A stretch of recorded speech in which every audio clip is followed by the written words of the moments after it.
મારું નામ પ્રિયંકા છે. હું કોલેજના બીજા વર્ષમાં હતો. તે દિવસે ઉનાળો શરૂ થઈ ગયો હતો. અમે કોલેજમાંથી ફ્રી હતા. દરરોજની જેમ હું ઘર સાફ કરી રહ્યો હતો અને મારા પલંગ પર આરામ કરી રહ્યો હતો. મને લાગ્યું કે મારું આખું શરીર જકડાઈ ગયું છે. હું મારું મન કામે લગાડવાનો પ્રયત્ન કરતો હતો. હું મારા હાથથી મારા માથાની માલિશ કરી રહ્યો હતો. થોડી વાર પછી મારો ભાઈ નીતિન મારા રૂમમાં આવ્યો અને બોલ્યો, શું થયું બહેન? શું તમે સારું અનુભવો છો? મેં કહ્યું, ભાઈ, મારું બધું કામ મારા માથા પર ચાલે છે. કોલેજમાં આખા ઘરની જવાબદારી મારા માથે આવી ગઈ છે. રાકેશ અત્યારે બેડ પર છે. મારી માતાએ આ સાંભળ્યું અને મારી બાજુમાં બેસીને કહ્યું, કોઈ વાંધો નથી મારી વહાલી બહેન, હું હમણાં તમારા માટે દૂધ લેવા જાઉં છું. તેનાથી તમને રાહત મળશે. તો મેં સ્મિત સાથે કહ્યું, તમે જરા બહારથી ખાવાનું લાવો. જો હું થોડો સમય આરામ કરીશ તો મને સારું લાગશે. પછી નીતિન મારા રૂમમાંથી નીકળી ગયો અને ઠંડા દૂધનો ગ્લાસ લઈને પાછો આવ્યો. હું ખૂબ ખુશ હતો. દુનિયામાં બહુ ઓછા લોકો છે જેઓ પોતાની બહેનોની આટલી કાળજી રાખે છે. હું તમને ખૂબ પ્રેમ કરતો હતો. મેં તમને આશીર્વાદ આપ્યા. તમે લાવેલું દૂધ મેં પીવાનું શરૂ કર્યું. દૂધ પીધા પછી નીતિને કહ્યું, સૂઈ જા. હું તમારા માથાની માલિશ કરીશ. પછી તમે પલંગ પર બેઠા અને તેને મારા કપાળને તેના હાથથી દબાવવાનું શરૂ કર્યું. મને પણ ચક્કર આવવા લાગ્યા અને હું આંખો બંધ કરીને સૂઈ ગયો. અને શરદી મારા ફેફસામાં જતી રહી. મને ખબર નહોતી કે હું આટલા કલાકો સુધી સૂઈ રહ્યો છું. પછી મેં મારી માતાના અવાજ પર મારી આંખો ખોલી. મારું કપાળ ખરાબ રીતે દુખે છે. મેં ઘડિયાળમાં સમય જોયો તો રાતના 10 વાગ્યા હતા. હું ભોની પર સૂઈ રહ્યો હતો અને મને ખૂબ થાક લાગ્યો હતો. મેં ઘડિયાળમાં જોયું તો રાતના 10 વાગ્યા હતા. મારા પિતા પણ ઓફિસેથી પાછા ફર્યા હતા. કદાચ થાકને કારણે હું સૂઈ ગયો હતો. હું ઊભો થયો અને 2 ડગલાં ચાલ્યો અને હું આરામથી ખુરશી પર બેસી ગયો. પછી નીતિન મને મારી થાળીમાં ખાવાનું આપવા લાગ્યો અને આ દરમિયાન તે મમ્મીને કહેવા લાગ્યો કે મમ્મી, પ્રિયંકા પર આટલો બોજ ના નાખો. બહેન આખો દિવસ કામ કરીને થાકી જાય છે. તમે જુઓ, તેની ત્વચા પીળી થઈ ગઈ છે. હું ખૂબ જ થાક અનુભવી રહ્યો હતો. મારા માતા પિતા બંને નોકરી કરતા હતા. પિતાની નોકરીને કારણે ઘર ચલાવવું મુશ્કેલ હતું. તે જ સમયે અમારી આવક ઓછી ન હતી. એટલા માટે મારી માતા પણ એ જ કંપનીમાં કામ કરતી હતી જ્યાં મારા પિતા કામ કરતા હતા. નીતિન અને હું સાથે કોલેજ જતા હતા. પરંતુ ગરમીના કારણે વીજળીની અછત સર્જાઈ હતી. એટલા માટે અમારે ઘરે જ રહેવું પડ્યું. પણ હું 9મા ધોરણમાં હતો. છેલ્લા કેટલાક દિવસોમાં નીતિન મારી સાથે વધુ અટેચ થઈ ગયો હતો. જ્યારે પણ વીજળીની અછત હોય ત્યારે તે આવીને મારા બુક કાર્ડ લઈ જતો. હું આવીને તેને ઘરકામમાં મદદ કરતો. હું થાકી ગયો હતો પણ મેં તેને ના કહ્યું નહીં. તેને કહ્યું, તમે થાકી ગયા છો, તમે ખૂબ કામ કરો છો, તમારે આરામ કરવો જોઈએ, તે મારો અધિકાર છે. હું પણ ચૂપચાપ સૂઈ ગયો. પણ એક રાતે જે કંઈ થયું તેનાથી હું ચોંકી ગયો. મેં કહ્યું, નીતિન આ ક્યારે કરશે? હું મારા રૂમમાં સૂતો હતો. મને લાગ્યું કે રાત્રે કોઈ મારા રૂમમાં આવ્યું છે. તે ધીમે ધીમે મારા પલંગ પાસે આવ્યો. હું સૂતો હતો. મેં ડરીને મારી આંખો ખોલી. રૂમમાં અંધારું હતું. હું જાગી ગયો અને જોયું કે અંદર કોઈ નથી. માત્ર રૂમનો દરવાજો થોડો ખુલ્લો હતો. સૂતા પહેલા હું હંમેશા દરવાજો બંધ રાખતો હતો. પછી હું તેને જવાનું કહીને ખોલી શક્યો નહીં. હું જાગીને દરવાજા પાસે ગયો. હું દરવાજો બંધ કરી પાછો બેડ પર સૂઈ ગયો. આંખ બંધ કરતાની સાથે જ મને ફરી મારા પગનો અવાજ સંભળાયો. એવું લાગ્યું કે કોઈ પથારી પર બેઠું છે અથવા કોઈ મારી પાસે પહોંચી રહ્યું છે. પણ મેં પાછળ ફરીને જોયું તો ત્યાં કોઈ નહોતું. હું નર્વસ થઈ રહ્યો હતો. તેથી હું ઊભો થયો અને રૂમની લાઇટ ચાલુ કરી. મેં દરવાજો ખોલીને બહાર જોયું. પણ ત્યાં કોઈ નહોતું. આ પહેલા ક્યારેય બન્યું ન હતું. મને દયા આવી એટલે હું રૂમનો દરવાજો ખોલીને બહાર આવ્યો. એ જ વખતે નીતિન પણ તેના રૂમમાંથી બહાર આવ્યો અને તેણે મારી તરફ જોયું અને કહ્યું, આ શું છે? શું તમે હજુ પણ જાગૃત છો? મેં જવાબ આપ્યો, કંઈ નહીં ભાઈ. મને લાગ્યું કે રૂમમાં કોઈ છે. હું પાણી પીને રૂમમાં પાછો આવ્યો અને નીતિન પણ મારી પાસે આવ્યો. મેં તેને કહ્યું, તારે ડરવાની જરૂર નથી. જો તું ડરતો હોય તો હું તારી સાથે સૂઈશ.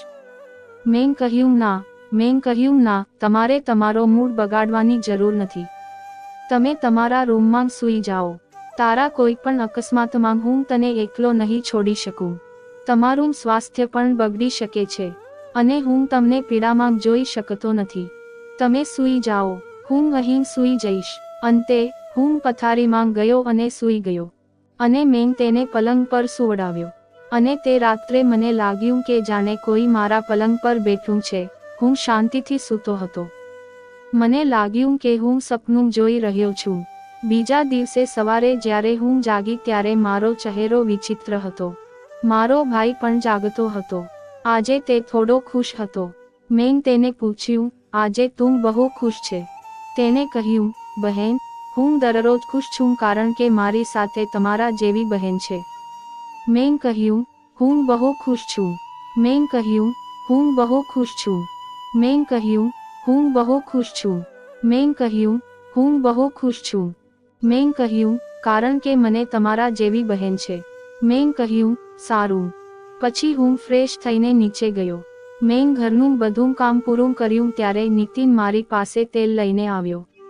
તેને કહ્યું, બહેન, મને તમારા કપાળમાં માલિશ કરવા દો. મને તે વિચિત્ર લાગ્યું. મેં કહ્યું, એ તારું કામ નથી. તમે તમારા મિત્રો સાથે જાઓ. મારે મસાજની જરૂર નથી. પરંતુ તેને મારી વાત ન માની અને મને માલિશ કરવાનું શરૂ કર્યું. અને આવા ભાઈઓને મળવાનું હું ખૂબ નસીબદાર હતો.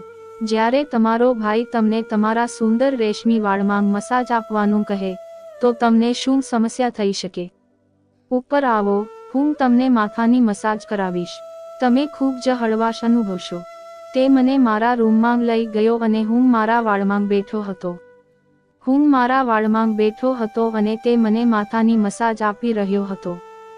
હું મારા વાળમાં બેઠો હતો અને તે મને હેડ મસાજ આપી રહ્યો હતો. હું એટલો ખુશ હતો કે મેં ઊંઘમાં ખોદવાનું શરૂ કર્યું. તેલની ગંધ પણ અદ્ભુત હતી. મેં તેને પૂછ્યું કે આ કેવું તેલ છે? તેને કહ્યું કે તે ખૂબ સારું તેલ છે. આ તેલ ફક્ત તમારા માટે જ બનાવવામાં આવ્યું છે. તમારા વાળ ખૂબ જ સુંદર છે. તેમના શબ્દો ખૂબ જ મધુર હતા. પણ હું સમજી શકતો ન હતો કે તે કેવી રીતે વાત કરી રહ્યો હતો. મને મસાજ દરમિયાન જ અંગાસ થવા લાગ્યો. થોડી વાર પછી મેં આંખ ખોલી તો મારું આખું શરીર દર્દથી બળી રહ્યું હતું. મને લાગ્યું કે મેં મારા પગ પર વધુ ભાર મૂક્યો છે. હું ધીમેથી બેઠો અને આસપાસ જોયું. મને ચક્કર આવતા હતા. ચાલવું મુશ્કેલ થઈ રહ્યું હતું. અને હું સમજી શકતો ન હતો કે શું થઈ રહ્યું છે. હું ખૂબ જ મુશ્કેલીથી બાથરૂમમાં ગયો અને મને તાજગીનો અનુભવ થયો. જ્યારે મેં મારી જાતને જોયું તો મને લાગ્યું કે મને ઊંઘ નથી આવી રહી પણ હું થોડી મહેનત કરી રહ્યો છું. જ્યારે હું રૂમમાંથી બહાર આવ્યો ત્યારે મને અવાજ સંભળાયો. મને લાગ્યું કે કોઈ કોઈની સાથે વાત કરી રહ્યું છે પણ ઘરમાં મારા સિવાય કોઈ ન હતું અને નીતિન રૂમમાંથી બહાર આવ્યો. પરંતુ તેના હાથમાં એક જાડો ચહેરો હતો જેનાથી તે હસતો હતો. બીજી જ ક્ષણે તેની નજર મારા પર પડી. તેને મારી તરફ જોયું અને કહેવા લાગ્યો, મને એ જાણવાની ઉત્સુકતા હતી કે તેને તેના પિતા પાસેથી આ પૈસા કેવી રીતે મળ્યા. મેં તેને જિજ્ઞાસાથી પૂછ્યું. તેને કહ્યું કે તેના પિતાના મિત્રોએ ઘણા વર્ષો પહેલા આ પૈસા લીધા હતા. હવે તેઓએ તેને પાછું આપી દીધું છે. પરંતુ મેં વિચાર્યું કે હું તેની પાસેથી મોબાઈલ ખરીદીશ. પણ તેને મને પૈસા આપ્યા. મેં કહ્યું, તમે સારું કર્યું. જુઓ, પરિસ્થિતિ ખૂબ જ ખરાબ છે. હું ખરાબ પરિસ્થિતિમાં હતો. મારા માતા પિતા નોકરી કરતા હતા અને તમે મોબાઈલ ફોન ખરીદવાની વાત કરતા હતા. મેં તે પૈસા મારા પિતાને તે રાત્રે આપ્યા. તે રાત્રે નીતિને મારી સાથે વાત કરી ન હતી અને તે વહેલો સૂઈ ગયો. બીજા દિવસે હું રસોડામાં કામ કરી રહ્યો હતો.